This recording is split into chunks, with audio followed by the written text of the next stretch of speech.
Okay, hello, this video is to Brett Keane. First of all, thank you very much for challenging me in a meaningful way.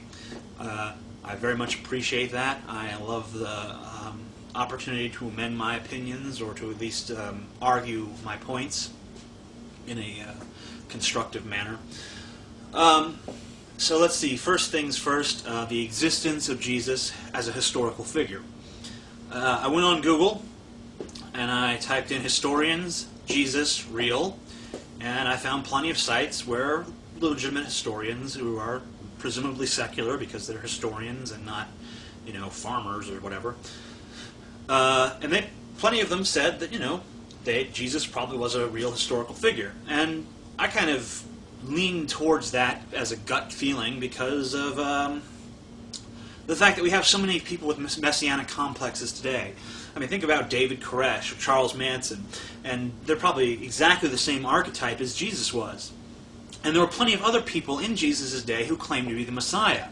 So, I mean, we know that there are people running around out there with messianic complexes, and there probably always have been.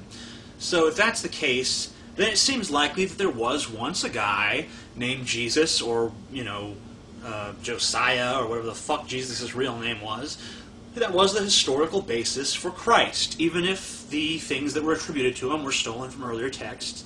But here's the thing. I don't really give a shit if there was a Jesus or there wasn't, because it's obvious either way that the things that we attribute to him never fucking happened. So whether Jesus was real or not, he's not.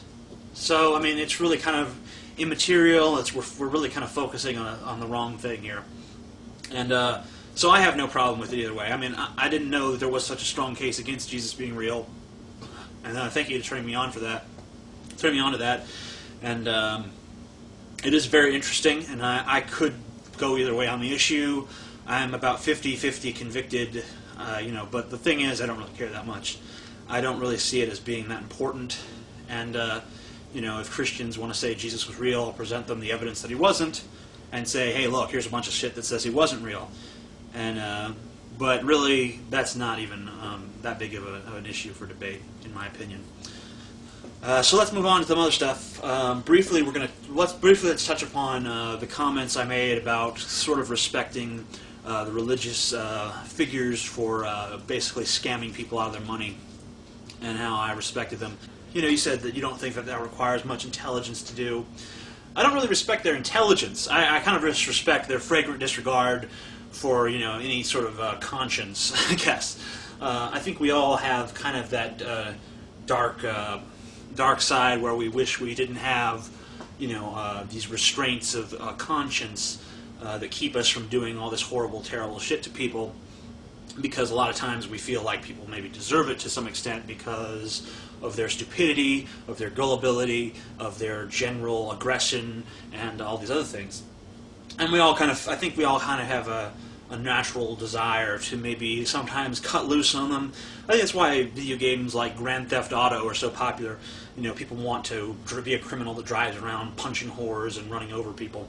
I mean, that appeals to our darker side, and I think that for me, there's nothing darker than being some guy who doesn't really believe in God, which I don't think most preachers and priests really do, genuinely, and who is using the idea of God and the gullibility of people in order to get money from them. I think that there is something there's almost a sense of poetic justice happening there. And I think that, exploiting people's stupidity for money is... There's something romantic about it, I don't know. But I mean, obviously I'm against it because I have a conscience and I have a soul. Not a soul in the Christian sense, of course. A soul in the sense of, a little bit of humanity. So, there we go. That's the reason I said that, and you can agree or disagree with that, but that's really more my personal thing than anything that needs justification on any level. So let's get to really the most important point that you discussed in your video.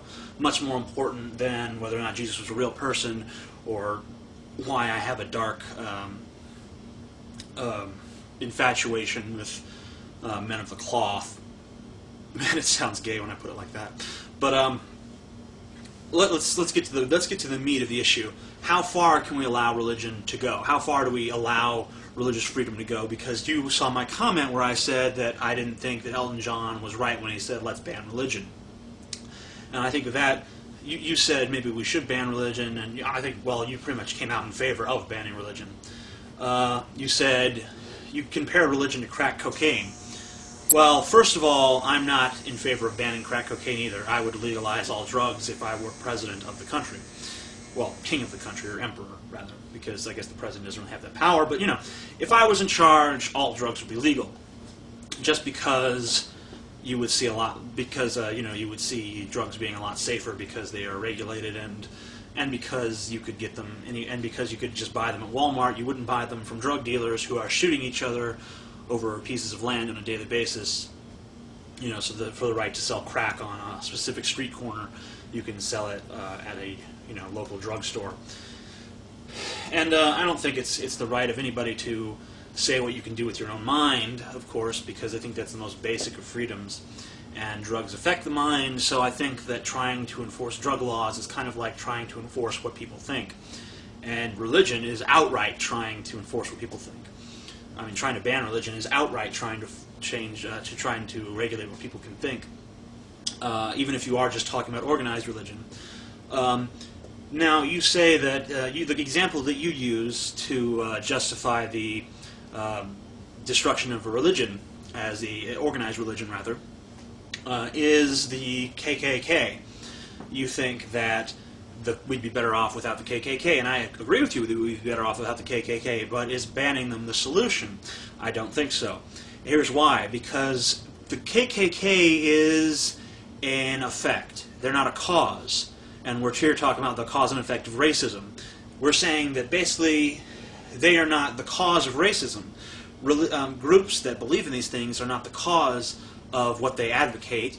They are a product of it. They are an effect. So we cannot get rid of racism by getting